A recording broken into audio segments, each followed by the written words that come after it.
সুপ্রিয় দর্শক, আমন্ত্রণ জানাচ্ছি নেক্সাস টেলিভিশনের প্রতিদিনকে স্বাস্থ্য বিষয়ক অনুষ্ঠান কেমন আছেন। প্রিয় দর্শক, কেমন আছেন আপনারা? আশা করছি সুস্থ আছেন। আমরা আজকে কথা বলবো রক্তে কোলেস্টেরল বাড়লে করণীয়। কোলেস্টেরল আমাদের দৈনন্দিন জীবনে উচ্চারিত একটি বহুল ব্যবহৃত শব্দ। আমরা প্রায়শই বলি আমাদের রক্তের কোলেস্টেরল বেড়ে গেছে, বা আমরা জানতে চাই যে কোলেস্টেরল বাড়লে কী করতে হবে। আমরা অনেকেই বিষয়গুলো নিয়ে খুব সচেতন, কেউ কেউ অতি সচেতন, আবার কেউ কেউ হয়তো যে বিষয়গুলোকে খুব একটা পাত্তাও দেন না। কোলেস্টেরল কি আসলেই ক্ষতিকর? কতটুকু বাড়লে ক্ষতিকর? কি করতে হবে? এই বিষয়গুলো নিয়ে আমরা আজকে কথা বলবো। আমাদের সাথে স্টুডিওতে উপস্থিত আছেন ডাক্তার চয়ন সিংহ, আমাদের আজকের অতিথি, সহকারী অধ্যাপক, হৃদরোগ বিভাগ, বঙ্গবন্ধু শেখ মুজিব মেডিকেল বিশ্ববিদ্যালয়। ডাক্তার চয়ন, আপনাকে স্বাগত জানাচ্ছি আমাদের অনুষ্ঠানে। ধন্যবাদ। নেক্সাস টেলিভিশন আয়োজিত আজকের অনুষ্ঠান আমাদেরকে যারা শুনছে সবাইকে আমরা আমাদের পক্ষ থেকে আন্তরিক অভিনন্দন এবং শুভেচ্ছা জানাচ্ছি। অনেক ধন্যবাদ ডাক্তার চয়ন, আপনি অনেক ব্যস্ততার মধ্যে দিয়ে আমাদের এখানে আসছেন। আপনাকে প্রথমেই আন্তরিক কৃতজ্ঞতা জানাচ্ছি। আমরা আজকে যে বিষয়টা নিয়ে কথা বলবো সেটা হচ্ছে কোলেস্টেরল, যেটা আমরা শুরুতেই বলেছি। আমাদের এখনকার যে জীবনযাপন, আমরা খুব বেশি আসলে কাজ কমে গেছে, মানুষের শারীরিক পরিশ্রম কমে গেছে, খাওয়া দাওয়ার নানান রকমের অনিয়ম হচ্ছে আজকাল। আগের মতো আগে আমরা যে ধরনের খাবার খেতাম সেই ধরনের খাবার এখন খাই না, খাদ্যাভ্যাস বদলে গেছে। সব কিছু মিলিয়ে কোলেস্টেরল সারা পৃথিবী ব্যাপিত বটেই, আমাদের দেশেও বিশেষত একটি বড় ধরনের সমস্যা হয়ে দাঁড়িয়েছে। কিন্তু আমরা একটু জানতে চাই যে আসলে কোলেস্টেরল জিনিসটাই বা কী, এবং এটা আমাদের শরীরের জন্য আসলেই কতটুকু ক্ষতিকর বা কীভাবে সে ক্ষতি করে। ধন্যবাদ। কোলেস্টেরল হচ্ছে আমাদের শরীরের একটা গুরুত্বপূর্ণ উপাদান। অনেক সময় এটা ভিলেন হিসেবে আখ্যায়িত করলেও এটার কিন্তু অনেক ধরনের ফাংশন আছে। যেমন আমাদের যে বডি স্ট্রাকচার, সেখানে প্রতিটা সেল বা কোষ, এর সেল মেমব্রেনের স্ট্রাকচারে এটা গুরুত্বপূর্ণ রোল প্লে করে। আমাদের শরীরে বিভিন্ন হরমোন, পার্টিকুলার স্টেরয়েড হরমোন, এটা সিনথেসিস করতে হেল্প করে। আমাদের যে খাদ্য হজমের জন্য যে বাইল অ্যাসিড, সেটা সিনথেসিস করার জন্য হেল্প করে। আর আমরা ফ্যাট, যেটার মাধ্যমে আমাদের কোলেস্ট্রল আসে, সেটাও কিন্তু আমরা এনার্জি পাই। এর ভিতর কিন্তু একটা ভারসাম্যতা থাকে। কিন্তু এই যে কোলেস্ট্রল, আমাদের জানি যে আমাদের শরীরে দুই ধরনের কোলেস্ট্রল থাকে। একটা ভালো কোলেস্ট্রল, যেটাকে বলে এইচডিএল, এবং হচ্ছে ব্যাড কোলেস্ট্রল, যেটাকে বলা হয় এলডিএল। এই ভারসাম্যতা যখন নষ্ট হয়ে যায়, তখনই আসলে একটা টার্ম হয় ডিসলিপিডিমিয়া। আপনারা জানেন যে বিশ্ব স্বাস্থ্য সংস্থার মতে এই মুহূর্তে প্রায় 2 বিলিয়ন মানুষ কিন্তু এই ডিসলিপিডিমিয়া রোগে আক্রান্ত। এটা একটা নীরব মহামারী বা নীরব ঘাতক, এবং প্রতি বছর প্রায় 40 লক্ষ মানুষ এই কোলেস্ট্রলের জনিত জটিলতার জন্য অকালে প্রাণ হারাচ্ছে। সো এইটা একটা আসলে একটা গ্রেট প্রবলেম। আপনি যেটা বলছিলেন যে অনেকে এটা অতি সচেতন, আবার সচেতন না, তো বেশিরভাগ মানুষ আসলে সচেতন না, কারণ এটা সাধারণত কোনো উপসর্গ থাকে না। নীরব মহামারী হিসেবে আসলে এটা আমাদের শরীরে আস্তে আস্তে নিঃশেষ করে দেয়, শরীর শেষ করে দেয়। আচ্ছা, আমরা একটু শুনে থাকি যে কিছু খারাপ কোলেস্টেরল আছে, কিছু ভালো কোলেস্টেরল আছে। এই বিষয়টা যদি একটু পরিষ্কার করে বলতে। হ্যাঁ, মোটা দাগে বললে দুই ধরনের কোলেস্ট্রল। ভালো কোলেস্ট্রল, যেটা এইচডিএল, সেটার কাজ হচ্ছে আমাদের রক্ত থেকে কোলেস্ট্রলগুলো নিয়ে লিভারে সাপ্লাই দেয়। লিভার সেটাকে ইউজ করে আমাদের খাদ্যনালীর ভিতর দিয়ে এটা বের করে দেয়। এটা হচ্ছে যে প্রসেসের মাধ্যমে করে, সেটা হচ্ছে রিভার্স কোলেস্ট্রল ট্রান্সপোর্ট, RCT। এটা হচ্ছে এইচডিএল এই কাজটা করে থাকে, এর জন্য গুড কোলেস্ট্রল বলা হয়ে থাকে। আর যেটা ব্যাড কোলেস্ট্রল, যেটা এলডিএল, সেটা কি করে আমাদের লিভার থেকে কোলেস্ট্রলগুলোকে বিভিন্ন টিস্যু, পার্টিকুলার রক্তনালী হচ্ছে টার্গেট, বিভিন্ন জায়গায় রক্তনালীগুলোতে আস্তে আস্তে জমা করে করে রক্তনালীগুলো শুরু করে ফেলে। ফলশ্রুতিতে ব্রেনে যদি রক্তনালী শুরু হয়ে যায়, তাহলে স্ট্রোক হয়ে যাবে বা মিনি স্ট্রোক। হার্টে যদি হয়, হার্টের রক্তনালী শুরু হয়ে যায় anginal pain followed by heart attack, heart failure. কিডনিতে হলে ক্রনিক কিডনি ডিজিজ, এবং পায়ের রক্তনালীতে বা হাতের রক্তনালীতে হলে পেরিফেরাল ভাস্কুলার ডিজিজ বা পেরিফেরাল আর্টেরিয়াল ডিজিজ। এই মোটা দাগে এই প্রবলেমগুলো করতেছে আর কি।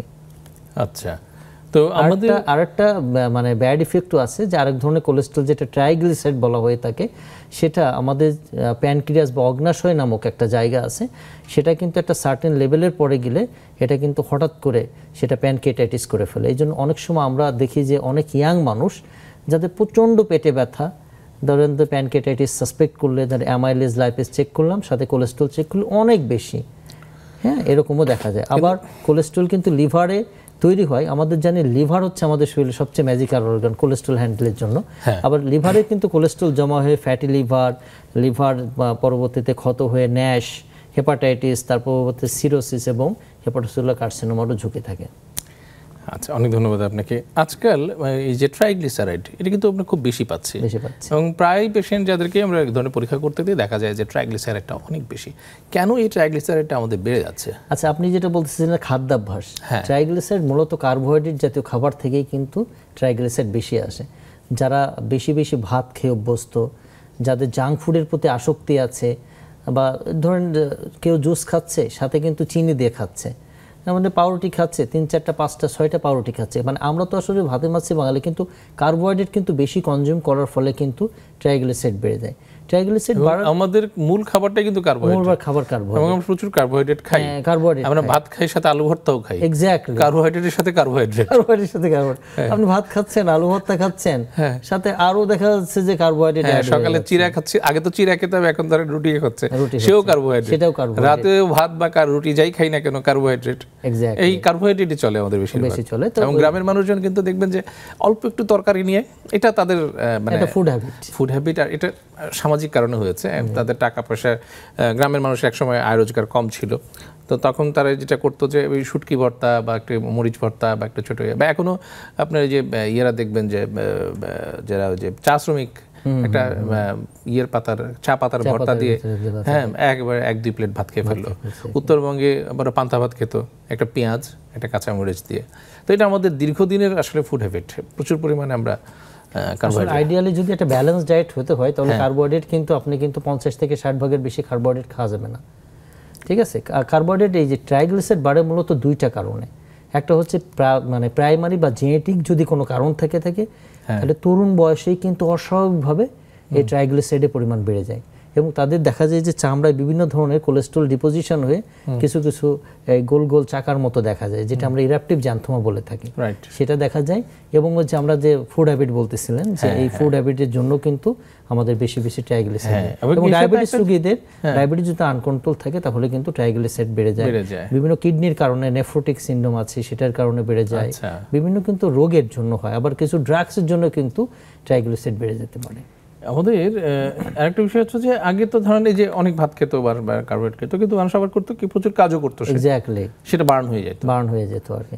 হ্যাঁ, কিন্তু এখন হচ্ছে যে আমাদের খাদ্যাভ্যাসটা রয়ে গেছে, কিন্তু কাজ করার অভ্যাসটা নাই, সেই পরিমাণ কিন্তু আমাদের অ্যাক্টিভ যে কায়িক পরিশ্রম সেটা হচ্ছে না আর কি। দিন দিন আমাদের যতটুকু ক্যালোরি দরকার তার থেকে দেখা যাচ্ছে যে বেশি ক্যালোরি কনজিউম করতেছি, যতটুকু বার্ন করার দরকার ততটুকু বার্ন করছে না। এই দীর্ঘমেয়াদী আসলে কোলেস্ট্রল জমে জমে জমে জমে আমাদের বিভিন্ন জটিলতা হচ্ছে। এক্স্যাক্টলি। তো এখন তাহলে আমাদের করণীয় কি, আমরা কিভাবে এটাকে ঠিক করব? আচ্ছা, এটা আসলে আমাদের প্রথমে ডিটারমাইন করতে হবে যে আমাদের কতটুকু ক্যালোরি দরকার, আমাদের সেইভাবে আমরা কনজিউম করতে পারি খাবার দাবার, এবং আমরা ব্যালেন্স ডায়েটের ভিতর থাকবো আর কি। যে সব খাবারগুলোতে আমাদের বেশি পরিমাণ ট্রাইগ্লিসারাইড বা কোলেস্ট্রল থাকে সেই খাবারগুলোকে আমরা আইডেন্টিফাই করব। আপনারা জানেন যে সুষম খাবারের কোনো আসলে বিকল্প না একটা সুস্থ বা হেলদি লাইফের জন্য। আমরা ট্রাইগ্লিসারাইড নিয়ে কথা বললেও আমাদের সবচেয়ে যে খারাপ কোলেস্ট্রল এলডিএল, সেটা মূলত থাকে আমাদের যে অর্গান মিটগুলো আছে, গিলা, কলিজা, মগজ, লাল মাংস বা চর্বিযুক্ত যে মাংসগুলো সেটা খাবার, দেন জাঙ্ক ফুড, ট্রান্স ফ্যাট থাকে, দেখলো সিঙ্গাড়া, পুরি, যে মুখরোচক খাবারগুলো একই তেলে বারবার করে যে খাবারগুলো খাওয়ায় সেই খাবারগুলো, দেন আপনি বললেন যে ফ্রুক্টোজ জাতীয় খাবার বা সুগার, লিভারের যে এগুলো আবার বেশি বেশি কোলেস্ট্রল হচ্ছে। নাম্বার 1 বাটা হেলদি ডায়েটের ভিতর থাকা, নাম্বার 2 এক্সারসাইজ করা। আসলে বললেও আমরা অনেকে এক্সারসাইজের সাথে অনেক সময় টায়ার্ড লাগে, অনেক স্ট্রেসে থাকার পরেও মন চায় না, ওরকম পর্যাপ্ত পরিমাণ জায়গাও নাই, বাইরে বেরোবো গাড়ির হর্ন টর্ন মানে অস্থিরতা, খারাপ লাগে, ঘাম টাম, ওরকম পরিবেশও নাই, বা বাচ্চারা যে রিক্রিয়েশন করবে, খেলাধুলা করবে, ওরকম পরিবেশও নাই, এটা একটা ব্যাপার। তবে আসলে চেষ্টা করা উচিত আমাদের। নাম্বার 3, আমাদের যদি কোনো ব্যাড হ্যাবিট থাকে, স্মোকিং করা বা অ্যালকোহল করা, কারণ আপনি অ্যালকোহলের ফলে কিন্তু আমাদের কোলেস্ট্রল পরিমাণ বেড়ে যায়, কিন্তু সেইগুলো অ্যাভয়েড করা। ওজনটা আপনার মাথায় সেট হয়ে থাকবে, আপনি প্রয়োজনে আপনি ডক্টরের সাথে কথা বলতে পারেন যে আসলে আমার হাইটের অনুসারে আমার কোমরের মাপ কত থাকা উচিত এবং বিএমআই মানে ওজনটা কত থাকা উচিত। আপনি জানেন যে ছেলেদের জন্য কোমরের মাপটা বলা অ্যাডাল্ট মানুষের জন্য 35 মানে 35 ইঞ্চির কম থাকা দরকার, আর মেয়েদের জন্য 32 ইঞ্চির কম থাকা দরকার। মানে ওজনটা আসলে আইডিয়াল ওজন থাকাটা বাঞ্ছনীয়। স্ট্রেস কমায় নেওয়া, প্রচুর স্ট্রেসে কিন্তু আসলে শরীরের কোলেস্ট্রলের, আমরা তো স্ট্রেস নিচ্ছি এখন বিভিন্নভাবে, আমাদের জীবনযাপনের যে পদ্ধতি সেখানেও অনেক স্ট্রেস চলে এসছে আমাদেরকে। আমরা এখন প্রচুর কাজ করি, প্রত্যেক মানুষই দেখা যায় দুটো করে জব করে সে, বা তার সংসার চালানোর জন্য অনেক সময় করতে হয়। তার প্রফেশনের পাশাপাশি হয়তো দেখা যায় অনেকেই সে কিছু আউটসোর্সিং করছে, অনলাইনে কোনো বিজনেস করছে।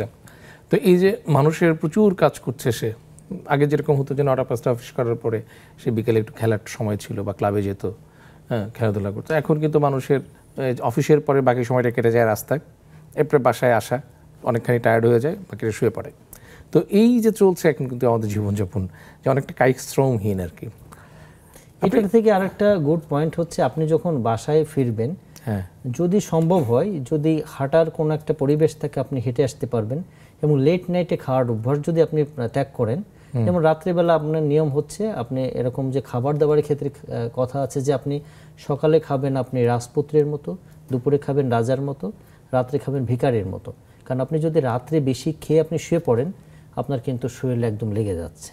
সো রাত্রে যদি আপনি এক্স্যাক্টলি আপনি যদি মাথায় এরকম সেট করেন, আমি সকালবেলা ইচ্ছা মতো খেতে পারি, দুপুরে আর একটু কম, রাত্রেবেলা কম, কতটুকু খাচ্ছেন, কি খাচ্ছেন এবং কতটুকু ক্যালোরি খাচ্ছেন, এটা যে আপনি হিসাব করেন, তাহলে কিন্তু অনেকটাই আপনি একটা সুস্থ থাকা সম্ভব। অনেক ধন্যবাদ আপনাকে। আপনি বলছিলেন যে ট্রাইগ্লিসারাইড বাড়লে প্যানক্রিয়াটাইটিস হতে পারে, পেটে ব্যথা যেটা হয়, প্রচণ্ড পেটে ব্যথা। তো এই ট্রাইগ্লিসারাইড ছাড়াও যে আরও যেসব কোলেস্ট্রল আছে ওভারঅল আর কি, যেটা আপনি ডিসলিপিডিমিয়া বললেন, এই ডিসলিপিডিমিয়াতে আমাদের কি কি ধরনের সমস্যা হতে পারে, আমরা যদি একটু আলাদা করে বিষয়টাকে নিয়ে একটু আলাপ করতে পারি। আমাদের ডিসলিপিডিমিয়ার যে কোলেস্ট্রলের যে একটা তারতম্য বা ভারসাম্যহীনতার ফলে আমাদের যে মেনলি আমাদের যে কোলেস্ট্রলটা স্ট্যান্ডার্ড লিপিড প্রোফাইলে যে চেক করে, সেটা হচ্ছে 4টা কোলেস্ট্রল দেখে। এটা হচ্ছে টোটাল কোলেস্ট্রল, এটা হচ্ছে এলডিএল, একটা হচ্ছে ট্রাইগ্লিসারাইড এবং হচ্ছে এইচডিএল।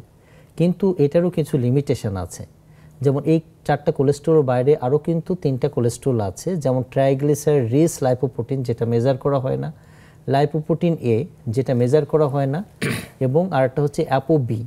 এখন স্ট্যান্ডার্ড গাইডলাইনে বা আমাদের যে ইউরোপিয়ান বা আমেরিকানরা কিন্তু এই 3টা কোলেস্ট্রল এই স্ট্যান্ডার্ড কোলেস্ট্রলের সাথে কিন্তু মাপে।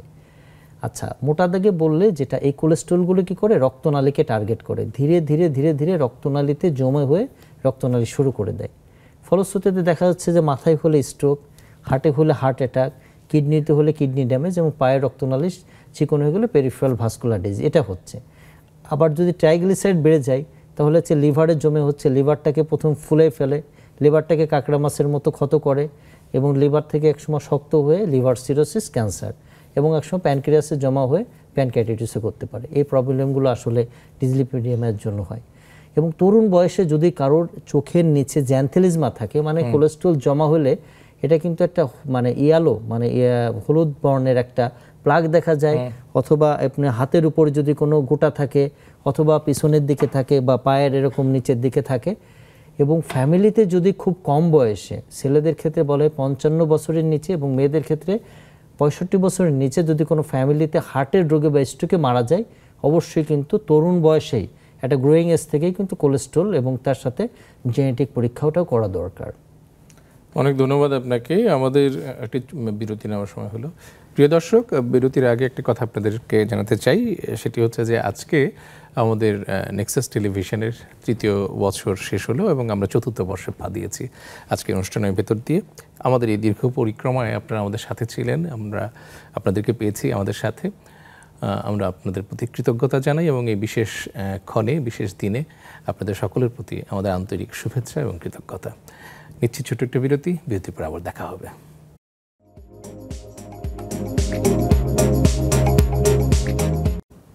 সুপ্রিয় দর্শক, বিরতির পর আবারও ফিরে এলাম নেক্সাস টেলিভিশনের প্রতিদিনকার স্বাস্থ্য বিষয়ক অনুষ্ঠান কেমন আছেন। প্রিয় দর্শক, আমরা আজকে কথা বলছিলাম রক্তে কোলেস্ট্রল বাড়লে করণীয় এই বিষয়টি নিয়ে। কোলেস্টেরল বিশ্বব্যাপী এখন একটি নীরব ঘাতক। নীরবেই বাড়ছে কোলেস্টেরল, আমরা অনেক সময় বুঝতেও পারি না, কিন্তু একটা পর্যায়ে এটি আমাদের শরীরের বিভিন্ন অঙ্গ প্রত্যঙ্গে বিভিন্ন ধরনের ক্ষতিকর প্রভাব বিস্তার করে। আমরা এই বিষয়গুলো নিয়ে কথা বলার জন্য আজকে স্টুডিওতে আমন্ত্রণ জানিয়েছি আমাদের বিশেষজ্ঞ অতিথি ডাক্তার চয়ন সিংহকে, সহকারী অধ্যাপক, হৃদরোগ বিভাগ, বঙ্গবন্ধু শেখ মুজিব মেডিকেল বিশ্ববিদ্যালয়। ডাক্তার চয়ন, বিরতির আগে আমরা কোলেস্টেরলের নানা বিষয় নিয়ে কথা বলেছি, যে ডিসলিপিডিমিয়া কী, বা কোলেস্টেরল কখন বাড়ে, কখন ক্ষতিকর, কোন কোলেস্টেরলটা ভালো। আমরা এখন একটু জানতে চাই আপনার কাছে যে আমরা তো কোলেস্টেরল যে বাড়ছে এটা তো আমরা একটা রক্তের পরীক্ষা করে জানতে পারি, লিপিড প্রোফাইল যেটা লিপিড প্রোফাইল যেটা, তো এই পরীক্ষাটা আমরা কি রুটিনলি করব, যে কোনো বয়সে করব নাকি কোন বয়স থেকে এটা করার নিয়ম? যদি একটা মানুষের ফ্যামিলিতে কোলেস্ট্রলের জন্য কোনো ঝামেলা না থাকে বা হার্টের রোগ বা স্ট্রোকের যদি কোনো কারোর মৃত্যুর ঝুঁকি থাকে বা এরকম হিস্ট্রি থাকে, তাহলে কিন্তু খুব আর্লি এজেই শুরু করা উচিত। আর যদি কোনো হিস্ট্রি না থাকে, তাহলে 40 বছর বয়সের পর থেকে ছেলেদের জন্য এবং 50 বছরের পর থেকে মেয়েদের জন্য আমরা কোলেস্ট্রলটা চেক করি, লিপিড প্রোফাইল। তবে মজার কথা হচ্ছে, আসলে কোলেস্ট্রল কিন্তু একা কখনো থাকে না, একটা গ্রুপ অফ ডিজিজের সাথে থাকে, ইউজুয়ালি মেটাবলিক সিনড্রোম, যেটা থাকে যে কোলেস্ট্রল একটু বাড়তি, সাথে একটু ভুঁড়ি বেশি, একটু প্রেশার, ইউরিক অ্যাসিড বাড়তি, অথবা ডায়াবেটিস আছে। এর জন্য আমরা টার্গেট করি যাদের আসলে একটু ওজন বেশি, তাদের লিপিড প্রোফাইলের সাথে আমরা ব্লাড সুগারটা দিই। অনেক সময় বিভিন্ন অর্গানিক কারণ বা হরমোনাল কারণ, যেমন থাইরয়েডের ডিসঅর্ডার, হাইপোথাইরয়েডে কিন্তু কোলেস্ট্রল খুবই কমনলি দেখা যায়, থাইরয়েডটা চেক করতে বলি, আমরা একটু লিভার ফাংশন টেস্ট করতে বলি, কিডনিটা দেখি, এবং অনেক সময় আমরা হার্টটাও চেক করে দিই। তাহলে লিপিড প্রোফাইল।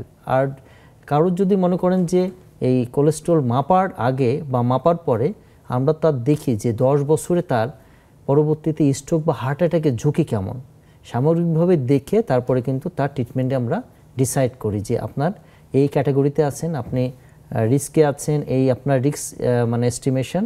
পরবর্তীতে আমরা আপনাকে আসলে কিছু লাইফস্টাইল অ্যাডভাইস দিই, কিছু ওষুধের দিই, এবং এক্সারসাইজ, কিছু ডায়েটের অ্যাডভাইসও দিয়ে থাকি আমরা। ওকে, তো এই যে ওষুধ কথা বলেন, আবার আমরা বলি যে কিছু লাইফস্টাইল মডিফিকেশন বা ব্যায়াম করা, কোন পদ্ধতিটা ভালো? ওষুধ খেয়ে কি আমরা এটাকে নিয়ন্ত্রণ করব নাকি ব্যায়াম করব, কোনটা?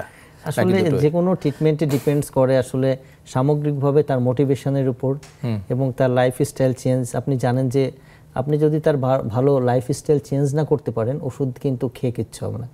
মানে যে কারণে আসলে বাড়ছে সেই কারণটাও যদি আমরা নির্ণয় করতে পারি, সাথে একটা ভালো লাইফস্টাইল মেনটেন করা, যেমন প্রথমে আমরা তাকে বলে একটা ভালো ডায়েটে থাকা, একটা হেলদি ডায়েট, যেখানে থাকবে প্রচুর পরিমাণে সবজি, ফ্রুটস থাকবে, বাদাম থাকবে, টক দই থাকবে, কার্বোহাইড্রেট জাতীয় খাবারটা কম খাবে, যেসব খাবারে কোলেস্ট্রল বেশি থাকে সেই খাবারগুলো কম খাবে, নিয়মিত এক্সারসাইজ করবে। উনি যদি কোনো ব্যাড হ্যাবিট থাকে সেগুলো অ্যাভয়েড করবে, ওজনটা নিয়ন্ত্রণে রাখবে, স্ট্রেস ফ্রি থাকবে, এনভায়রনমেন্টাল পলিউশন থেকে দূরে থাকবে। মোটামুটি কথা একটা হেলদি লাইফস্টাইল মেনটেন করতে হবে। 2 নম্বর হচ্ছে তার আমরা ড্রাগস দিব আর কি। বাজারে বিভিন্ন ধরনের ড্রাগস আছে, স্ট্যাটিন আছে, ফিব্রেট আছে, PCSK9 ইনহিবিটর কিছু ইনজেক্টেবল ফর্মেও আছে, আবার ওমেগা 3 ফ্যাটি অ্যাসিড আছে, ইজিটিমাইব আছে, বিভিন্ন ধরনের ওষুধ আছে। তো এইগুলোর মধ্যে কোনটা ভালো? আচ্ছা, এটা ডিপেন্ডস করে যে আসলে ওনার কোন কোলেস্ট্রলটা বেড়ে গেছে তার উপর। যদি ওনার LDLটা বাড়ে, প্রাথমিকভাবে আমরা টার্গেট করি ওনাকে স্ট্যাটিন জাতীয়, মানে অ্যাটোভাস্ট্যাটিন বা রোসুভাস্ট্যাটিন ওষুধ দিয়ে প্রথমে টার্গেট করা। সেটার ম্যাক্সিমাম ডোজে যদি না হয়, সাথে আমরা ইজিটিমাইব অ্যাড করি। এরপরেও যদি না হয়, আমরা PCSK9 ইনহিবিটর দিই। মানে একটা স্টেপ ওয়াইজ ম্যানেজমেন্টের ভিতর যায় আসলে। আবার ট্রাইগ্লিসাইড বাড়লে, ওনার যদি ডায়াবেটিস না থাকে, আমরা ওনাকে ফিব্রেট জাতীয় ওষুধ দিই। মূলত ওনার কার্ডিওভাস্কুলার রিস্কটা কেমন এবং কি কোলেস্ট্রল বেড়েছে এটার উপর আমরা ওষুধগুলো চুজ করি, এবং ওনাকে রেগুলার ফলো আপ করতে বলি। একটা মানুষ এরকম হয়ে যায় যে কোলেস্ট্রল ওষুধ খেলো, এগুলো তো আসলে একটু কস্টলি ওষুধ, এই জন্য আমরা বলি প্রিভেনশন। মানে আপনি যদি চান, আপনি যদি বডি ওয়েট নিয়ন্ত্রণ করেন, আপনি যদি খাবার দাবার নিয়ন্ত্রণ করেন, একসময় কিন্তু কোলেস্ট্রল ওষুধ আপনার যদি অত বেশি রিস্ক না থাকে আপনি অ্যাভয়েড করতে পারেন। কিন্তু আপনার যদি রিয়েলি লাগে, যেমন হার্টের কোনো প্রবলেম হয়ে গেছে, হার্ট অ্যাটাক হয়ে গেছে, বা আপনার রিং পরানো আছে বা স্ট্রোক করেছে, তাহলে কিন্তু সারা জীবন আপনার কোলেস্ট্রল ওষুধ খেতে হবে। কোলেস্ট্রল লেভেল নর্মাল থাকার পরেও কিন্তু ওষুধ খেতে হবে। অনেকে এটাই ভুল করে, কোলেস্ট্রল ওষুধ ধরলো, টাকার জন্য খাচ্ছে না, অথবা তার ভুলে যাচ্ছে, অনেকগুলো ওষুধ হয়ে যাচ্ছে, এটা কিন্তু সে ভুল করে আর কি। কিন্তু এই ভুলটা করা যাবে না আসলে।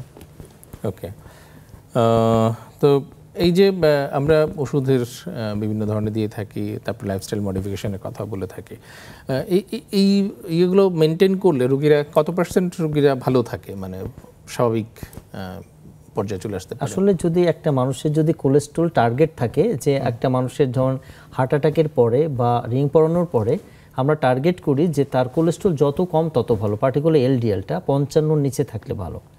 ওনার যদি টার্গেটটা অ্যাচিভ করে যায়, কোলেস্ট্রলের যদি ওষুধ খায়, অন্যান্য রিস্ক ফ্যাক্টর যেমন যদি ডায়াবেটিস থাকে সেটা নিয়ন্ত্রণ করে, প্রেশার নিয়ন্ত্রণ করে, ওনার ওয়েটটা মেনটেন করে, তাহলে কিন্তু উনি ভালো থাকবে আর কি। আচ্ছা, মানে ভালো থাকা তো আসলে সামগ্রিকভাবে আমাদের সামগ্রিকভাবে হাতে সবকিছুর উপর ডিপেন্ড করে। প্রতিটি বিষয় আসলে যেমন ওষুধ খাওয়া, লাইফে ডিসিপ্লিন, মানে অনেকটা ডায়াবেটিসের মতো ড্রাগ ডিসিপ্লিন, এটা একটা দীর্ঘমেয়াদী অসুখ আসলে। এটা অন টাইম কোনো শর্ট না, ফিভারের মতো বা জ্বরের মতো না যে কিছুদিন ড্রাগ ডিসিপ্লিন এবং ডায়েট, এই 3D এর উপর মেইনটেইন করে এবং রেগুলার ফলো আপে থাকে। ওষুধ খাওয়ার পর অনেক সময় দেখা যাচ্ছে স্ট্যাটিন জাতীয় ওষুধ খেলে আমাদের শরীরে একটু শরীর ব্যথা করে, মানে মাইলজিয়া হয় যেটা বলি আমরা, লেথার্জি লাগে, এটা টেম্পোরারি, এটা চলে যায়। তারপরে লিভার একটু এনজাইমটা বেড়ে যেতে পারে, ট্যানজিয়েন্ট। আমরা লিভার ফাংশন টেস্টটাও করার আগে, মানে ওষুধ শুরু করার আগে দিই এবং আমরা 2 মাস পরে লিপিড প্রোফাইলের সাথে একটু দেখতে বলি, তবে এটা ট্যানজিয়েন্ট। এগুলো কমব্যাট করার জন্য আবার ওষুধও আছে। আসলে ওনার পারসেপশনটা ইম্পর্টেন্ট, মোটিভেশনটা ইম্পর্টেন্ট। ওনার দীর্ঘমেয়াদী কোলেস্ট্রলটা যেমন নিয়ন্ত্রণে রাখাটা একটা ইম্পর্টেন্ট এবং ফলো আপ থাকাটাও জরুরি। আচ্ছা, তার মানে হচ্ছে যে সবকিছু মিলিয়েই আসলে করবে। এখন কথা হচ্ছে যে মানুষের মধ্যে এক ধরনের থাকে যে আমি ওষুধ শুরু করব, তাহলে তো সারা জীবন খেতে হবে। আসলে ব্যাপারটি কতটুকু সত্য? আসলে কি সারা জীবন ওষুধ খেতে হয়? এটা আসলে কিছু মানুষের ক্ষেত্রে একদমই না। যেমন তার যদি থাইরয়েড থাকে, থাইরয়েডের জন্য যদি কোলেস্ট্রল বেড়ে যায়, আমরা বলি যে প্রাইমারি কারণটা আগে থাইরয়েডটা ট্রিটমেন্ট করেন, কোলেস্ট্রল এমনি বাড়ানো উঠে যাবে। আবার কিছু রোগ আছে, যদি ডায়াবেটিস থাকে, বয়স যদি 40-এর বেশি হয়ে যায়, দীর্ঘমেয়াদী ডায়াবেটিস থাকে, ডায়াবেটিস জানেন আপনি অ্যাগ্রেসিভ অ্যাথেরোস্ক্লেরোসিস, রক্তনালী শুরু হয়ে যায়, সেক্ষেত্রে কোলেস্ট্রল ওষুধ খাওয়া লাগতে পারে। এখন আপনি কোলেস্ট্রল ওষুধ খেয়ে যদি ভালো থাকেন, আপনার যদি মানে মাথায় যদি স্ট্রোক না হয়, হার্টে যদি হার্ট অ্যাটাক না হয়, রক্তনালীগুলো যদি ভালো থাকে, তাহলে তো আসলে খেতে হবে। মানে কিছু ক্ষেত্রে আসলে কিছু করার নাই, আসলে দীর্ঘমেয়াদী রোগ যেহেতু, মানে সেই ক্ষেত্রে আপনার খেতে হবে। অনেক ধন্যবাদ আপনাকে। তো এই যে ওষুধ না খেয়ে শুধু যদি কেউ মনে করে যে আমি ওষুধ খাবো না, শুধু মানে যেসব লাইফস্টাইল মডিফিকেশন, ব্যায়াম করে করবে, তাহলে এটি কি আসলে সম্ভব কিনা? এটা আসলে কিছু রোগীদের জন্য খুবই ফ্রুটফুল। যেমন কারোর যদি ওজন বেড়ে গেল, তার আসলে কোলেস্ট্রল বেশি, সে যদি মনে করে যে না আমার এখনো ডায়াবেটিস হয় নাই বা উচ্চ রক্তচাপ হয় নাই, আমি ওজনটা নিয়ন্ত্রণ রাখবো, আমি খুব ভালো ডায়েট করব, আমার এক্সারসাইজ করব, খাবার দাবার নিয়ন্ত্রণ রাখবো, তাদের কিন্তু সম্ভব। মানে এটা কিন্তু একটা গ্রেট ইম্প্যাক্ট আছে সামগ্রিকভাবে, এটা খুব প্রচণ্ড রকমের ইফেক্ট করে। কিন্তু সেটা আমাদের দেশের পার্সপেক্টিভে খুব কম রুগী পায় যে না এরকম মোটিভেশন হয়ে, তবে আবার কিছু ভালো রুগীও পায়, রেগুলার তারা মানে জিম করছে বা ওজন নিয়ন্ত্রণ রাখছে বা ওষুধপত্র খাচ্ছে, অনেক ভালো আমরা কিন্তু রুগীই পাই। রুগীরা আসলে ম্যাক্সিমামই ভালো, কিন্তু অনেক সময় হয় এত ওষুধের চাপে বা বিভিন্ন পারিপার্শ্বিকতার মানে প্রেক্ষিতে আসলে ভুলে যায় বা কন্টিনিউ করা হয় না। আসলে ফিনান্সিয়াল একটাও ব্যাপার, যেহেতু আমাদের হেলথ ইন্স্যুরেন্সটা নাই, অনেকগুলো কোলেস্ট্রল ওষুধ কিন্তু অনেক কস্টলি এগুলো ওষুধগুলো। আচ্ছা, এখন খাবার প্রসঙ্গে আসি। যে কোলেস্টেরল কি ধরনের খাবার খেলে পরে কোলেস্টেরলটা নিয়ন্ত্রণে থাকবে? আমরা বলি যে আপনার যেসব খাবারে কোলেস্ট্রলটা বেশি থাকে, নাম্বার 1 সেগুলো একটু কম খাবেন। সেই খাবারগুলো কি? সেই খাবারগুলো মনে করেন যে চর্বিযুক্ত যে মাংসগুলো আছে, লাল মাংস, গিলা, কলিজা, মগজ, ভুঁড়ি, এইগুলো খাবার। ট্রান্স ফ্যাট বা একই তেলে ভাজা যেসব খাবার, যেমন সিঙ্গাড়া, সমোচা, পুরি, মানে যা যা খেতে মজা লাগে তার সবই খারাপ। এক্স্যাক্টলি, বেকারির খাবার। তারপরে হচ্ছে আপনি মনে করেন ঘি, মাখন বা তেল। আবার যেসব তেল বেসিক্যালি যেটা আমাদের খুব টেম্পারেচার, নর্মাল টেম্পারেচার জমে যায়, নারকেলের তেল, পাম অয়েল, এগুলো তো বেশি। হার্টের সুস্থতার জন্য আমরা বলে থাকি অলিভ অয়েলটা ভালো, অথবা সানফ্লাওয়ার অয়েল। যে কোনো তেল আসলে আপনি যদি পরিমাণ মতো খান তাহলে কিন্তু শরীরের জন্য ভালো আর কি, তবে অতিরিক্ত তেল না আর কি। আচ্ছা, এটা একটা মানে আমাদের একটা ধাঁধা থাকে যে এক এক সময় আমাদের একটা মানে একটা ইয়ের মধ্যে পড়ে যায়, পাজল হয়ে যায়, কোন তেলটা আসলে ভালো। কখনো শুনি সানফ্লাওয়ার অয়েলটা ভালো, কেউ বলছে একদম নারিকেল তেলটা খুবই ভালো পুষ্টিকর। আজকাল তো ফেসবুকে অনেক ধরনের বিজ্ঞাপন দেখা যায়, কেউ চামচে করে নারিকেল তেল খাচ্ছে, হ্যাঁ এটা খুবই পুষ্টিকর এরকম বলছে। আবার সরিষার তেল নিয়ে অনেক ধরনের প্রচারণা চলে যে এই সরিষার তেলই হচ্ছে আসল, আর বাকি সব তেল খারাপ। তো আবার কেউ বলছেন যে অলিভ অয়েল, কেউ virgin oil, extra virgin olive oil. তো এই যে বিষয়গুলি আমরা কিন্তু পাজল হয়ে, সাধারণ মানুষ তারও বেশি। আসলে এই বিষয়টা কি, তেল কোনটা ভালো, আমরা কোনটা খাবো? তেল আছে নাম্বার 1 হচ্ছে আমাদের পরিমাণে কমাইতে হবে। একটা মানুষের জন্য, অ্যাডাল্ট মানুষের জন্য প্রতি মাসে কখনো 1/2 থেকে 1 লিটারে তেল বেশি যাওয়া যাবে না, নাম্বার 1 একজন মানুষের জন্য। কিন্তু দেখা যাচ্ছে আমাদের ফ্যামিলি মেম্বার 5 জন হলে প্রায় 8 থেকে 9 লিটার তেল লাগে প্রতি মাসে, এরকম একটা ব্যাপার। আচ্ছা, এখন কোন তেলটা ভালো বলা হয়ে থাকে, আমাদের হার্টের জন্য অলিভ অয়েলটা ভালো, কিন্তু অলিভ অয়েল অনেক কস্টলি, সব জায়গায় অ্যাভেলেবলও না। তারপরে আমাদের গ্রামীণ যে তেলগুলো আছে, সরিষার তেল ভালো, কিন্তু সরিষার তেল খেলে অনেক সময় প্লাটলেট কমে যায়, এটা একটা ব্যাপার থাকে, আবার ইউরিক অ্যাসিড বেড়ে যায়। তো মসিনার তেল পাওয়া যায়, এটা ভালো। তিলের তেলও কিন্তু ভালো, হ্যাঁ ঠিক আছে। আমাদের সবচেয়ে জনপ্রিয় যেটা আমরা সবচেয়ে বেশি ব্যবহার করি সয়াবিন তেল, বাংলাদেশে যেটা সয়াবিন তেল, আসলে পিওর সয়াবিন তেল হলে ভালো, কিন্তু সেটা পরিমাণে কম হতে হবে।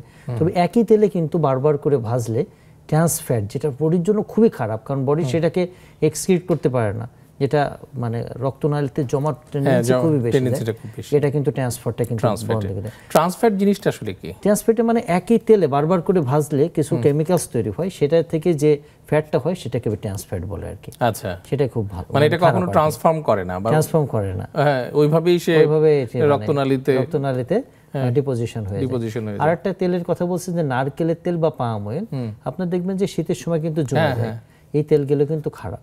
আচ্ছা, হ্যাঁ, মানুষের একটা পারসেপশন থেকে নারকেল তেল মানে ভালো, আসলে এটা খুব একটা ভালো না। এই জন্য যাদের কোলেস্ট্রল বাড়তে থাকে তারা আমরা কিন্তু নারকেলের তেল বা নারকেল কিন্তু অ্যাভয়েড করতে বলি। তার মানে হচ্ছে যে কিছু সমস্যাকে আমরা যদি মেনে নেই বা সতর্ক থাকি তাহলে সরিষার তেলটা মোটামুটি ভালো বলা যায়। হ্যাঁ, আবার আমরা যদি সয়াবিন তেলটাও যদি পরিমিত ব্যবহার করি সেটাও খারাপ না। সানফ্লাওয়ার অয়েল ভালো, অলিভ অয়েল তেলও ভালো, কিন্তু অলিভ অয়েলের যে সমস্যাটা হচ্ছে যেটা একটু অনেক দাম। হ্যাঁ, সানফ্লাওয়ার অয়েল অনেক দাম। হ্যাঁ, তো এগুলো আসলে আমরা খুব একটা অ্যাফোর্ড করতে পারি না। বরং আমার মনে হয় যে সরিষার তেলের অভ্যাসটা যদি আমরা বাড়াতে পারি সেটা খারাপ হয় না, সেটা একদিক থেকে ভালো। যদিও আপনি বলছিলেন যে এখানে প্লেটলেট কমে যেতে পারে, ইউরিক অ্যাসিড বেড়ে যেতে পারে, এবং আরো কিছু কিছু জটিলতা আছে যেগুলো আমরা আসলে সরিষার তেলটা আসলে অ্যাভয়েড করে থাকি। তারপর আমাদের দেশে কেউ সরিষার তেলে খাবারে অভ্যস্ত এবং বেশ সেটাও ভালো লাগে, আমরা বেশ সুস্বাদু হয় সরিষার তেলের খাবার। আমরা তো এমনিতেই বিভিন্ন ধরনের ভর্তা, তারপরে হচ্ছে ইয়েতে আমরা এটি ব্যবহার করি, হ্যাঁ মুড়ি মাখা এগুলো সরষের তেল ব্যবহার করি। তো আচ্ছা, এরকম যে আমরা কাঁচা তেলগুলো খাই যে সরাসরি রান্না ছাড়া, এর কোনো বিশেষ ক্ষতিকর দিক আছে কিনা? কাঁচা তেল আসলে তেল তো তেল, মনে করেন যে তেলটা নিয়ম হচ্ছে কম জালে আসলে রান্না করা। উচ্চমাত্রা জাল দিলে তেলের ভিতর যে গুণাগুণটা সেটা কিন্তু ডিস্ট্রয় হয়ে যায়। আচ্ছা, তেল আমাদের শরীরে কিন্তু একটা দরকার। প্রথমে বলছি যে অনেক সময় এটাকে ভিলেন হিসেবে চিহ্নিত করা হয়, কিন্তু একেবারে টোটালি তেল ছাড়া খেতে গেলে তো আবার অনেক পুষ্টি অ্যাবজর্ব হবে না। এক্স্যাক্টলি, আমাদের এরকম হয় যে আমার তো কোলেস্ট্রল বাড়তে, আমি তো ডিম খাই না, ব্যাপারটা কিন্তু তা না। একটা মানুষের যতটুকু কোলেস্ট্রল দরকার তার থেকে কিন্তু আমাদের একটা ডিমে কম কোলেস্ট্রল থাকে।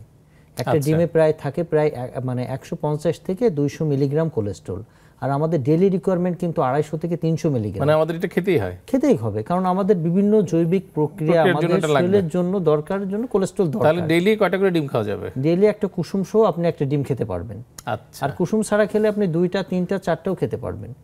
আপনার যদি কিডনির প্রবলেম না থাকে, একটা সুস্থ মানুষ তার যদি কুসুম সহ একটা খাবে, আর কুসুম ছাড়া আপনি 2, 3টা 4টাও ডিম খেতে পারবেন। এই জন্য হার্টের রোগীদের আমাদের জিজ্ঞেস করে থেকে, আমি কি ডিমের কুসুম সহ ডিম খেতে পারবো? খেতে পারবেন। দুধ খেতে পারবো? আপনি সর ছাড়া দুধ কিন্তু হার্টের রোগ খেতে পারেন, কারণ সরে আপনি জানেন যে কোলেস্ট্রল থাকে, ঘি মাখন বাটারে কোলেস্ট্রল থাকে, এটা কিন্তু একটা আমাদের মানে কমনলি জিজ্ঞেস করা হয়। হ্যাঁ হ্যাঁ, আরেকটা খাবারের বিষয়ে একটু বলি, সেটা হচ্ছে যে আজকাল আমাদের প্রায় খাবারে দেখা যায় যে বিশেষ করে একটু অভিজাত যে দাওয়াতগুলোতে বড় বড় চিংড়ি মাছ খাওয়া হয়, লবস্টার। তো এগুলো আসলে কেমন? এগুলোতে চিংড়ির মাথাতে দেখবেন আপনি যে হলুদ রঙের যে একদম কোলেস্ট্রল থাকে। আমরা বলি যে চিংড়ির মাথাটা অ্যাভয়েড করা, ঠিক আছে, ওর মধ্যে কোলেস্ট্রলের ঘাটতি, কোলেস্ট্রল থাকে। হ্যাঁ, সেটা খেতে মজাও, কিন্তু আসলে অনেক সময় মজা হলে সেটা খাওয়া যাবে না। আপনি যদি বার্ন করতে পারেন, রেগুলার এক্সারসাইজ করেন, জিম করতে পারেন, তাহলে কিন্তু একটু খেতে পারেন। কিন্তু যদি আপনি ধরেন শরীর বার্ন করেন না, আপনি আবার খাচ্ছেন, তাহলে তো শরীরে ডিপোজিশন হয়ে যাবে। আপনি অনেকে ওষুধও খায়, আবার কোলেস্ট্রলও খাচ্ছে। আচ্ছা, মানে দুইটা একসাথে চালায়, আসলে সেটা কিন্তু ঠিক না। ওকে, আচ্ছা, আজকাল মানে খুব বিভিন্ন সোশ্যাল মিডিয়াতে খুব প্রচারণা চলে কিটো ডায়েট, যেটা দিয়ে আপনার ওজন কমে যাচ্ছে। তারপরে হচ্ছে এরকম আরও কিছু কিছু খাবারের কথা বলা হয়, যেগুলো এই বিষয়গুলোতে আসলে কিটো ডায়েট আসলে বডির জন্য খুবই হার্মফুল। গবেষণা দেখা গেছে, আমরা পাই যে হুটহাট করে একটা হার্ট অ্যাটাক নিয়ে আসছে, তার একদম বমি টুমি করে অস্থির, লিভারের এনজাইম বেড়ে গেছে। উনি আমাদের কিটো ডায়েট ফলো করতেছে। কিটো ডায়েট হলে কি মানে কার্বোহাইড্রেট কমাই দিচ্ছে, ফ্যাটের পরিমাণ বাড়াই দিচ্ছে, অনেক সময় ঘি দিয়ে কেউ কফি খায়, ঠিক আছে, তারপরে পিঙ্ক সল্ট খাচ্ছে, বিভিন্ন ধরনের ঝামেলা যেগুলো ক্ষতিকর। আপনি জানেন যে ঘি মাখন বাটার একটা পরিমাণ আছে, কিন্তু যদি এক্সেস খান তাহলে একটু বেশি করে খাচ্ছে, বেশি করে মাখন খাচ্ছে, আমাদের শরীরে আসলে এনার্জি যদি তারতম্য দেখা যায় তখন কিন্তু প্রবলেম হয়। আমরা বিষয়টা আরেকটু কথা বলবো, আমরা একটু বিরতি নিচ্ছি। প্রিয় দর্শক, নিচ্ছি ছোট্ট একটা বিরতির পরে আমরা আবারও ফিরে আসবো নেক্সাস টেলিভিশনের এই আলোচনায়। সে পর্যন্ত আমাদের সাথেই থাকুন।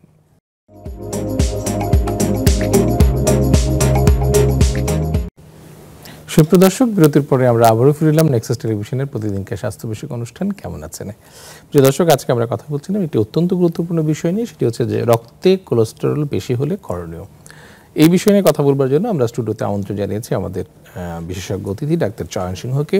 ডাক্তার চয়ন সিংহ, তিনি সহকারী অধ্যাপক, হৃদরোগ বিভাগ, বঙ্গবন্ধু শেখ মুজিব মেডিকেল বিশ্ববিদ্যালয়। ডাক্তার চয়ন, বিরতির আগে আমরা শরীরে কোলেস্টেরলের মাত্রা নিয়ে কথা বলছিলাম এবং কি কি কাজ করলে পরে বা কি কি ব্যবস্থা নিলে পরে কোলেস্টেরলটা স্বাভাবিক মাত্রায় থাকবে সেটা নিয়ে আমরা কথা বলছিলাম। আচ্ছা, আমরা যখন কোলেস্টেরলের একটা ওষুধ শুরু করবো একজন একটা পেশেন্টকে, রোগীকে, তখন আমাদের তো আসলে একটা দেখার বিষয় আছে যে আমরা এটা নিয়ন্ত্রণে আসছে কিনা, বা এই পরীক্ষাটা আমরা কতদিন পর পর করব? আচ্ছা, এটা পরীক্ষা ডিপেন্ড করে যে আপনার রোগটা কেমন ছিল। যদি ধরেন যে কোনো কারণ জানা না যায় তাহলে কিন্তু আমরা 1 থেকে 3 মাস পর পর চেক করতে বলি, অ্যাভারেজ 2 মাস পর পর চেক করবে। যখন একটা নর্মাল টার্গেট লেভেল চেক চলে আসবে সেক্ষেত্রে আমরা 6 থেকে 12 মাস পর পর চেক করব। এটা একটা নাম্বার 1। নাম্বার সাথে ওষুধের কোনো সাইড এফেক্ট হচ্ছে কিনা কোলেস্টেরলের পাশাপাশি কিন্তু সেটা চেক করা হয়। নাম্বার 3, অন্যান্য রোগ যেমন ডায়াবেটিস থাকলে তার কোলেস্টেরলটা সাথে সাথে কিন্তু আমরা ডায়াবেটিসটাও কিন্তু পরীক্ষা করব। তাহলে মূলত যেটা আমরা 1 থেকে 3 মাস পর পর কোলেস্টেরল প্রাথমিক অবস্থায় যতক্ষণ না পর্যন্ত কন্ট্রোল হচ্ছে, পাশাপাশি অন্যান্য পরীক্ষা কন্ট্রোল হয়ে গেলে আমরা 6 মাস থেকে 1 বছর পর পর চেক করব। অনেক ধন্যবাদ আপনাকে। এই যে লিপিড লোয়ারিং যে ড্রাগগুলি আছে, এই ওষুধগুলো, লিপিডের ওষুধগুলির আপনি বলেছেন একটা সাইড এফেক্ট হচ্ছে যে শরীরে একটু ব্যথা করে, মাইলজিয়া, মায়োসাইটিস, অনেক সময় রিয়ারলি র্যাবডোমায়োলাইসিস, জিরো মানে প্রতি 1000-এ দেখা যাচ্ছে 1000 মানে একজনের হয়। আবার রিয়ারলি দেখা যাচ্ছে যে ডায়াবেটিসও হয়ে যায়, কিন্তু প্রতি 1000-এ একজন কিন্তু হতে পারে। আচ্ছা, আবার একটু মানে বেশি কমে গেলে একটু হেমোরেজিক স্ট্রোকের ঝুঁকি থাকে, তবে মূলত এর মানে গুড ইফেক্টটাই আসলে বেশি ব্যাড ইফেক্ট থেকে আর কি। হ্যাঁ, না, মানুষ এসব শুনলে তো ভয় পাবে, ওষুধ খেতে চাইবে না। আচ্ছা, বাচ্চাদের মধ্যে কি এই কোলেস্টেরল বাড়ার প্রবণতাটা কেমন দেখেন আপনারা? হ্যাঁ, আমরা অনেক সময় দেখি যে কিছু বাচ্চা মানে দেখা যাচ্ছে যে যাদের মূলত ফ্যামিলিতে অল্প বয়সে বাবা মা বা তাদের দাদা দাদি অথবা ভাই বোনের একটা হার্ট অ্যাটাকের বা স্ট্রোকের ঝুঁকি থাকে, এবং তাদের যদি চেহারার ভিতর দেখি আমরা যে একটু আগে বলছে যে এরকম জ্যান্থেলিজমা থাকে বা টিউবারাস জ্যান্থোমা থাকে, সেই সব বাচ্চাদের কিন্তু টার্গেট করে আমাদের কিন্তু কোলেস্টেরলটা চেক করা উচিত। ইউজুয়ালি তো আমরা বলছি যে ছেলেদের ক্ষেত্রে 40-এর পরে, মেয়েদের ক্ষেত্রে 50-এর মানে পরে যদি ডায়াবেটিস বা প্রেশার না থাকে, এদের ক্ষেত্রে খুব তরুণ বয়সে আমরা কিন্তু অনেক সময় আছে যে মানে 10 বছরের বয়সের পর থেকেও কিন্তু আমরা কোলেস্টেরলটা চেক করা উচিত। সাথে সাথে জেনেটিক স্ক্রিনিং বা অ্যানালাইসিস যদি থাকে, খুব এদেরকে অ্যাগ্রেসিভলি কিন্তু অ্যাড্রেস করে আমাদের স্ক্রিনিং প্লাস ট্রিটমেন্ট শুরু করা উচিত। আচ্ছা, এই যে আমাদের যে আমরা কোলেস্টেরল কমানোর যে ওষুধগুলো খাই, এই ওষুধগুলোর সাথে অন্যান্য ওষুধের, কারণ সাধারণত দেখা যায় যে এই মানুষগুলো হয়তো তাদের অন্যান্য সমস্যাও আছে, সাধারণত 40-এর পরেই তো বেশি খায় মানুষ, তো তখন দেখা যায় অন্যান্য ওষুধের সাথেও এটা চলে। তো সেই ক্ষেত্রে আসলে কোনো ইন্টারাকশন আছে কিনা বা ওষুধের সাথে কোনো সমস্যা হয় কিনা? হ্যাঁ, এই ক্ষেত্রে এইটা একটা মানে গুড কোশ্চেন যে আসলে অনেক সময় ড্রাগ ইন্টারাকশনের জন্য মানুষ বিভিন্ন ধরনের সাইড ইফেক্টে ভুগে। তবে গুড নিউজ হচ্ছে যে কোলেস্টেরলের ওষুধগুলো মোটামুটি সেফ। অন্যান্য ওষুধের সাথে যেমন ড্রাগ ইন্টারাকশন হয়, তবে যদি অ্যান্টিফাঙ্গাল ওষুধ, স্পেশালি যে কিটোকোনা জল জাতীয় যে ওষুধগুলো খায়, তাহলে কোলেস্টেরলের ড্রাগসগুলোর সাথে একটা ইন্টারাকশন থাকে। মানে যে ওষুধগুলো মূলত লিভার দ্বারা মেটাবলিজম হয়, সেই কোলেস্টেরলের ওষুধের সাথে এই ওষুধগুলোর একটা ইন্টারাকশন ঝামেলা করতে পারে। তো মোটা দাগে সেটা বড় ইন্টারাকশন না, এই ওষুধগুলো মোটামুটি রিলেটিভলি সেফ। প্রেগনেন্ট ওমেনরা কি ওষুধ খেতে পারে? প্রেগনেন্ট ওমেন ক্ষেত্রে যদি লিপিড আগে থেকে বেড়ে যায়, তাহলে স্ট্যাটিন জাতীয় ওষুধ আমরা প্রেগনেন্সিতে দিব না। এটা একদম এক্স মানে মানে টোটালি খাওয়াই যাবে না, কারণ এটা বাচ্চাদের দেখা যাচ্ছে যে নিউরো ডেভেলপমেন্টের পিছনে এটা প্রচন্ডভাবে হ্যাম্পার করে।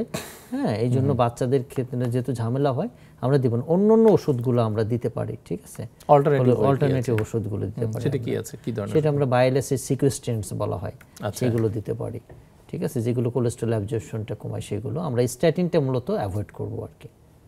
অনেক ধন্যবাদ। আমরা এই যে হার্টের যে আপনাদের হৃদরোগ যেগুলোর কথা বলছেন, এই হৃদরোগের সাথে আপনাদের যে কোলেস্টেরলের বৃদ্ধির একটি সম্পর্ক আছে, যেটা আমরা শুরুতে আমরা বলেছিলাম। এই সম্পর্কটা আসলে যে হৃদরোগীরা আপনারা যারা পান তাদের মধ্যে আসলে এই কোলেস্টেরল জনিত কারণে হৃদরোগী আপনারা কি পরিমাণ পান? খুবই একটা গুরুত্বপূর্ণ কোশ্চেন। দেখা যাচ্ছে যে 100 জন হৃদরোগীদের প্রায় আমরা 70 থেকে 80 জনে কোলেস্টেরল বেশি থাকে, এবং কোলেস্টেরলের আধিক্য বাড়ার সাথে সাথে হৃদরোগের ঝুঁকি প্রচণ্ড বেড়ে যায়। এবং গবেষণায় দেখা গেছে যে এলডিএল যে খারাপ কোলেস্টেরল, আপনি যদি 1 মিলিমোল কমান তাহলে আপনার পরবর্তীতে হার্ট অ্যাটাকের ঝুঁকি 20% কমে যায়, শুধুমাত্র 1 মিলিমোল কমাইলে এলডিএল কোলেস্টেরল। মানে এটার মানে ট্রিমেন্ডাস একটা ইফেক্ট, মানে হার্টের সাথে এটা একটা সরাসরি সম্পর্ক, যেহেতু এটা রক্তনালীতে জমে রক্তনালী শুরু করে একদম সার্কার করে দেয়। এই জন্য আমরা টার্গেট করি এলডিএল যত কম তত ভালো হার্টের রোগীদের ক্ষেত্রে। এই জন্য আমরা বিভিন্ন থেরাপি আছে, হাই ইন্টেন্সিটি থেরাপি, মডারেট, মানে এই ধরনের থেরাপি স্ট্যাটিন দিয়ে শুরু করি এবং বলে দিই যে আপনার যদি হার্ট অ্যাটাকে হয়ে থাকে বা রিং পরন থাকে সারা জীবন ওষুধ খেতে হবে। ইভেন কোলেস্টেরল নর্মাল থাকা সত্ত্বেও কমে গেলেও আমরা এই জাতীয় ওষুধগুলো সারা জীবন দিয়ে থাকি। আচ্ছা, বিরতির আগে যে বিষয়টা নিয়ে কথা বলছিলাম যে বিভিন্ন ধরনের ডায়েটের কথা বলা হয়, বিভিন্ন ধরনের খাবারের কথা বলা হয়, Himalayan pink salt, extra virgin oil, extra virgin olive oil, হ্যাঁ অলিভ অয়েল।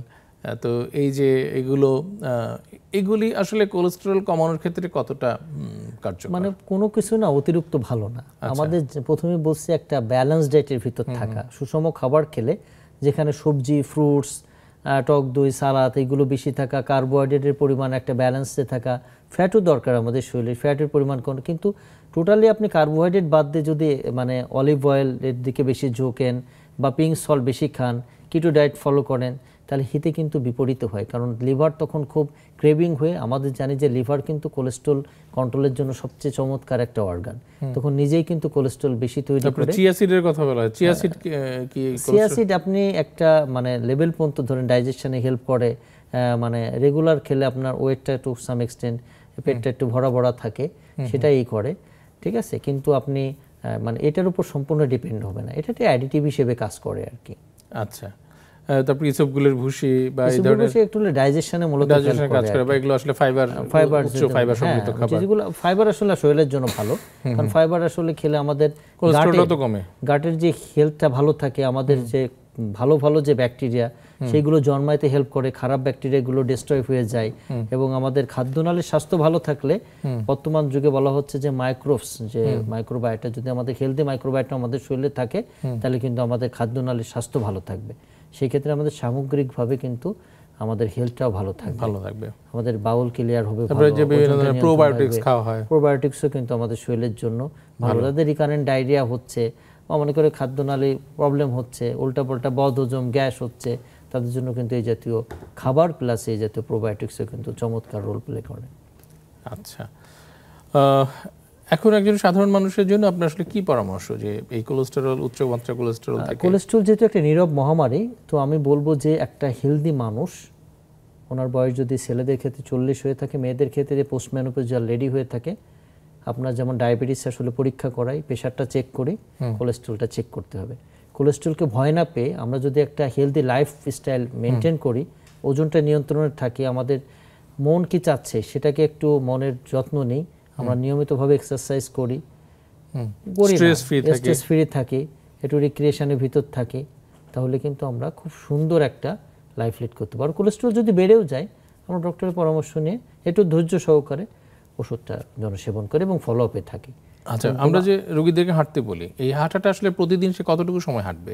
গবেষণায় দেখা গেছে যে কমপক্ষে 30 থেকে 40 মিনিট সপ্তাহে 5 দিন হাঁটতে পারলে খুবই ভালো। আচ্ছা, এই হাঁটাটা কি স্বাভাবিক হাঁটা নাকি দ্রুত গতি? এমনভাবে হাঁটবে যেন 1 মিনিটে 100 স্টেপ পড়ে। আপনি ধরেন যে ট্রেন লাইনে, ধরেন যে ট্রেন যাচ্ছে, ট্রেন ধরতে হবে, একটু আমরা দৌড়াই, ওইভাবে দৌড়াইতে আসলে ভালো। এটা হেলদি মানুষের জন্য। তবে যাদের হার্টে যদি অনেক সময় জোরে হাঁটতে গেলে বুকে ব্যথা করে বা হয়রান লাগে, তাদের জন্য স্লো হাঁটাটা কিন্তু মানে ভালো তাদের জন্য। আচ্ছা, মানে আপনার শরীরের জন্য কোনো এমনভাবে হাঁটলেন যে অতিরিক্ত হয়রান লাগতেছে, ঘেমে টেমে যাচ্ছে, বুকে ব্যথা হচ্ছে, সেই ক্ষেত্রে আসলে ডাক্তারের পরামর্শ নিয়েই কিভাবে হাঁটবেন, বিশেষ পরামর্শ নিয়ে আসলে হাঁটা উচিত হবে।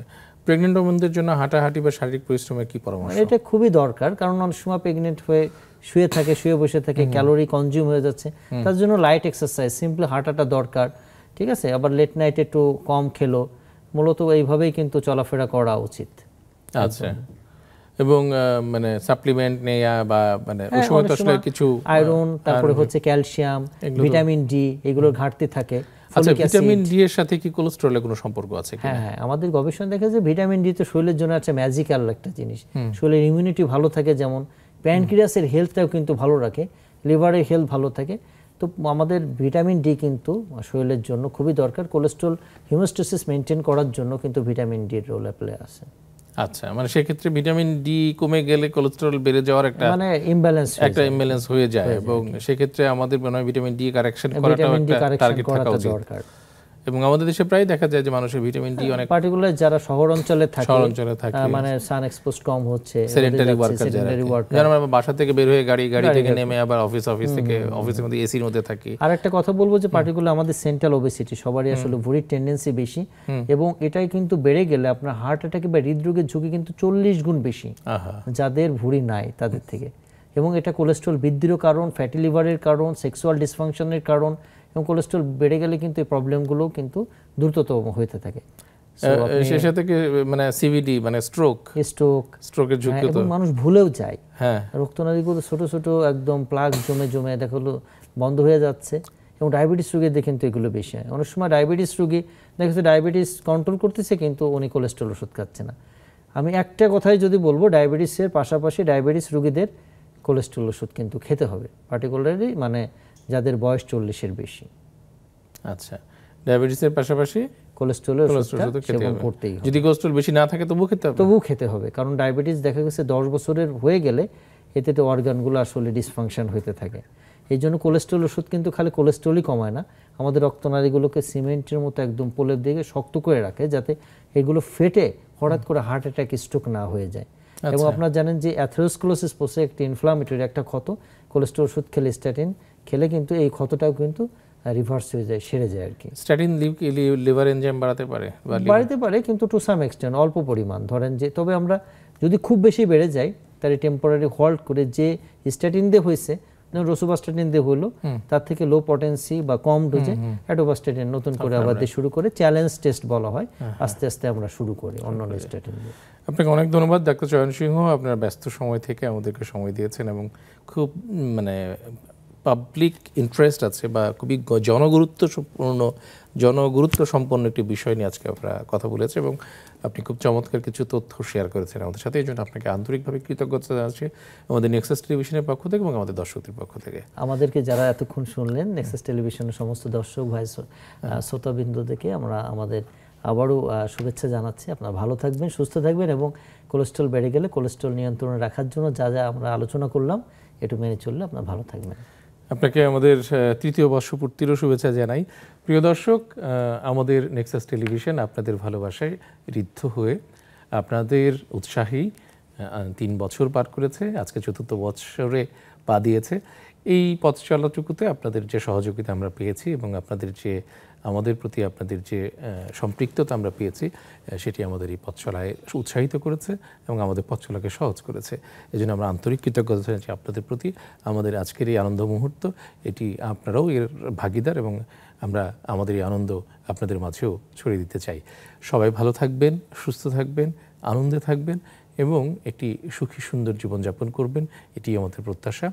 আগামী অনুষ্ঠান দেখবার আমন্ত্রণ জানিয়ে আজকের অনুষ্ঠান এখানে শেষ করছি। শুভরাত্রি।